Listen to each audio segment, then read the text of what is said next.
package in the mail, MSX games from Japan. Collecting without fail those shoot 'em ups, and that's the plan. He doesn't just collect them, he also codes them too. Join us and we'll go on electric adventures with you. Hey YouTube, Electric Adventures here with my channel update for May 2023. It's currently the 1st of June, sorry, and the first day of winter, so it's getting rather cold and dark outside down here. We get very short days. I actually have quite a few pickups this month. Somehow I've gone a little bit Laserdisc crazy this month.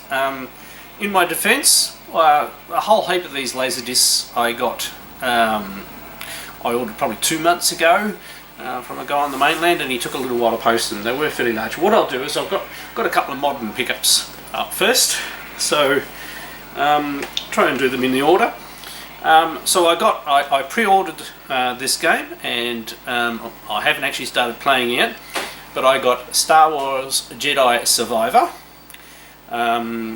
Now I'm still actually playing Bioshock Remake on the PlayStation 5, and I haven't actually quite finished the original game of this. I started playing it ages ago and then got distracted by other things, so I've gone back and started it again. I'm probably more than 50% of the way through, so I will be starting this game soon. There's just, you know, far too many good games coming in at once. I've heard good things about it, so I'm looking forward to playing that, and I did, you know, well, I have enjoyed the first one as far as I've got through it, and still enjoying Bioshock. Obviously played the originals. Now this isn't really my pickup, but I just thought it was interesting. This is my daughter's PS5 game that she got for her birthday, and it's none other than Stray. I've seen her playing it a couple of times and she's enjoying it. I haven't played it, I'm not sure. I mean, I do like cats and everything like that, but probably not my sort of game. And now the other game that I actually ordered at the same time as the Star Wars game, and I did get it pretty close to launch day, only a couple of days after, was Legend of Zelda Tears of the Kingdom. Now as soon as I got this, my youngest daughter immediately stole it and started playing it, so she's actually playing this one.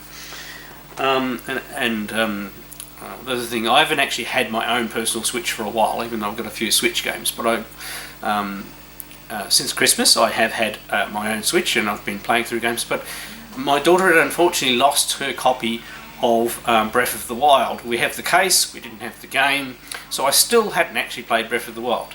But I found a place of it in stock and a discount code, so I got my own copy of Breath of the Wild, and I can't believe I've waited this long to play this game. I've actually been really enjoying this.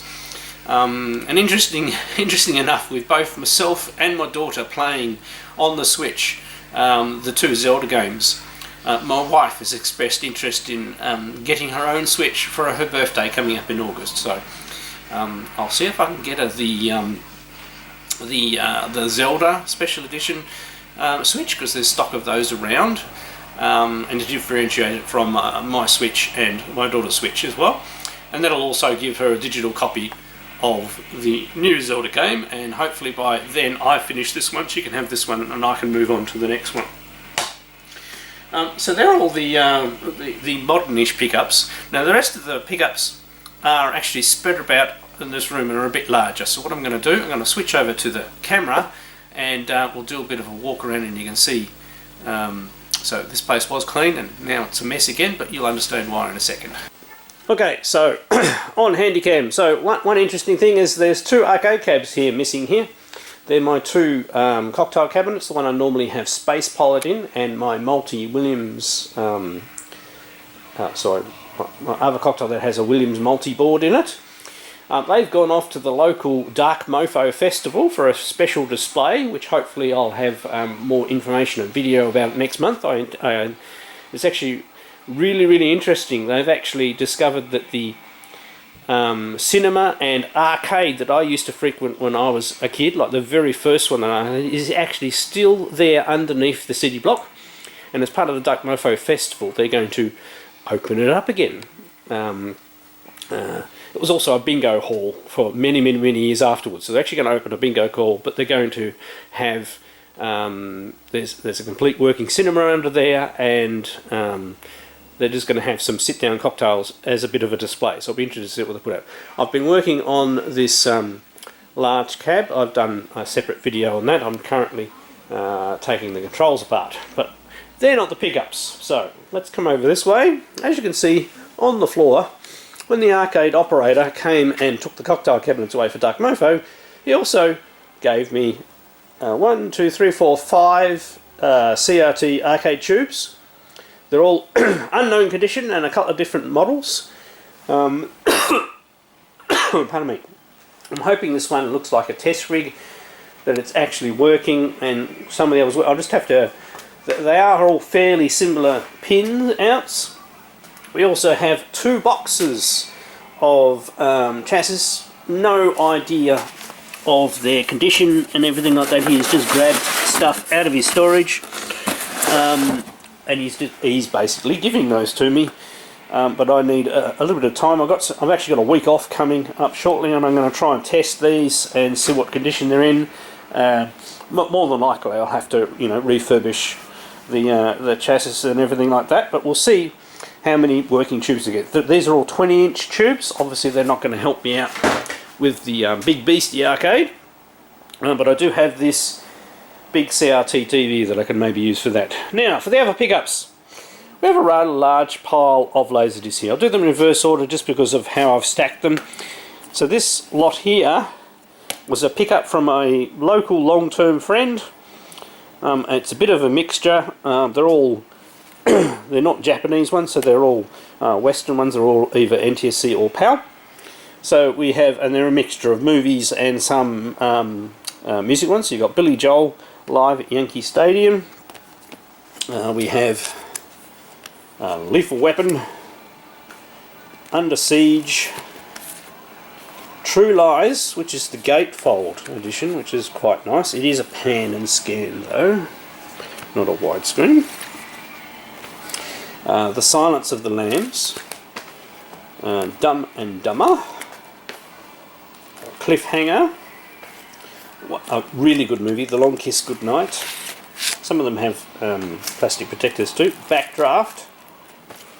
Evita, I've never really seen that. The English Patient, Demolition Man, The Rock, My Girl. They're a bit of a mixed bag. And then we've got Neil Diamond at the Greek, Roy Orbison and Friends. So real random stuff. And another music one, Anne Murray, who I've never heard of. Right, now, so back again. Sorry about the glare. There we go. So obviously, giveaway here, Lost in Space. I actually got all 6 boxes. This is volume 2, 3, 4, 5, and 6. I'll have one in a minute. We'll look at one.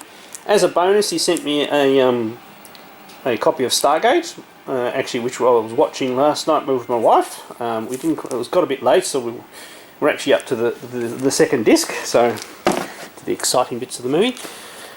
Now, the reason why I bought this lot in the first place was to get my own copy of the Time Tunnel. Last time I showed you this, the copies were for my friend. They are box a little bit more scuffed than his, but other than that, in really good condition. This is the one I've been watching. I've watched about 4 discs from this set, which I can't get open at the moment. So as you can see, and it's in colour, even though these, these look like they're in black and white. But these episodes are actually in colour. This started the year that obviously colour TV programs started coming out properly. And just like we got from my friend previously, we have volume 1 and volume 2, so I'm 4 discs into that one. There's 2 episodes a disc, and as I said, I got the 6 Lost in Space box sets. Now this first one is the first season, which is in black and white.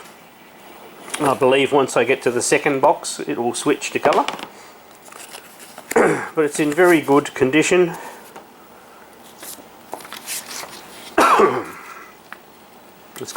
strap and everything like that. And there's the disc. So each one of these has a different photo on it. Now I've only watched this disc so far, just because my daughter was interested, and she actually quite enjoyed the first episode, which is a little bit different style to the later ones, before they settled down into the formula. So I decided I'd watch all of Time Tunnel first before I watched all these in order, so I will be working my way through these. So very happy to have all of these laser discs. It's just a bit of an influx all at one time. And they do take up a bit of storage space, but that's okay. I just have one box out of each that I'm watching. And also, as you can see, I do have these, they're LED strips with diffusers. Right, so the idea of these, coming around here, is here's the light box here, which I've reconstructed. I've got the wiring up there ready, which is going to be hooked up to the 12 volts, so these just run on 12 volts. I'll put the diffuser strip, I'll have to see where I mount it. Unfortunately that speaker's right in the middle. Otherwise I'll actually mount a block in the middle and mount this strip. I'll see how it looks, and then that'll be the marquee light in there. And same thing with this cabinet, the fluoro in it is blown, so I'll be putting one of these in there. Now also, another pickup, my marquee for my Neo Geo arrived, but as you can see, it really needs to be backlit to stand out, so that's why I've got these. So that'll make these run on 12 volts and look a lot nicer. I have my Bosconian one to do, Choplifter's working, and yeah, Tutankhamun also needs its light. I'll have to get a different size for this one, I only just realised, since they're mini cabinets. That one's working, so I will have a couple of spares, or I may need to use two to make sure the light spreads out enough. We'll have to wait and see how they go. Alright, what I'll do, I'll mount the camera back down and we'll go back for my part 2. Oh, and before I sit down, I got another Intellivision off my friend Aaron here to spare. Its video output is absolutely shocking, but at least it's in the right colour. Unfortunately, my Intellivision of a very long time still works, but it's sort of like it's lost one of the colours, and everything looks washed out. It's probably lost red, I reckon. So I've got this AV mod for the Intellivision. I'm going to AV mod this one, and which is the system Aaron brought. And get that one working, and that'll become my primary Intellivision system, which would be great instead of having to use RF all the time. Well, the funny thing is my other one still turns on and works and has a lovely clear RF output. It's just that one of the colours is gone and I haven't been able to work out how to fix that. Right, back down here. Yeah, and so I haven't been making a lot of videos in the last month because I've been very busy with work and family, and sort of getting over a case of the flu. Not COVID, just flu. It's just taken me a couple of weeks to get over it, so I just haven't been. I'll probably still sound a little nasally, even though I'm not really sick anymore. But I have been doing some homebrew stuff. That's the last bit I wanted to cover here. Was I've been mainly focusing on Sydney Hunter and the Cabins of Death again. I have fixed quite a few more bugs. I only have a couple more to go. I've also put the latest version of the sound engine into Sydney Hunter and worked out how we can fit sound effects in. I've just put some crude temporary filler sound effects for the demo you see up here, and Ben Allen, who did the actual music, is going to make up a set of really good sound effects for me, and that'll probably be the last thing, and the game will be ready to go. There's just a couple more lava bugs to fix, and a little bit more playtesting, and it will be finally ready to go. Now, my other homebrew activity is my book, Programming Games for the NES. I have made up some GitHub page site to support my books. At the moment, because the book, you need to learn 650 to assemble it and then learn how to use that on the NES. So I've set up a 6502 simulator, so you can so that'll help people as they work their way through learning 6502 assembly before you actually get something up and running on the NES in the later chapters. Yeah, go and find the GitHub support page there. There'll be more information as I get a little bit more time to put it together, and the book will be launching hopefully around August, September. We're going through, we've got I'm basically up to constructing chapter 12, doing lots of edits on the previous 11. It's been through several review cycles and everything like that, so it's looking very solid. And we're hoping to stick to that timeline. Alright, I hope you've enjoyed this channel update and video for the month of May 2023. I'm Electric Adventures, thanks to all my subscribers, thanks for watching, and I'll catch you next time.